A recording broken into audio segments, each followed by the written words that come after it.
So basically these custom instructions, you can change them at any point in time because they are not a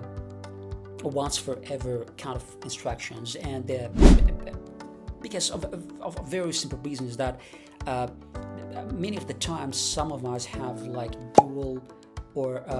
a two-fledged kind of occupations. Sometimes it could be like simultaneously CEO of a certain company, or it could be a lawyer but also an artist, or it could be an accountant but also someone who has passion for content creation, or it could be someone who is an architect but also an investor who likes to invest in innovative companies.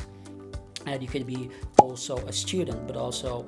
someone who has a passion for YouTube or for social media, or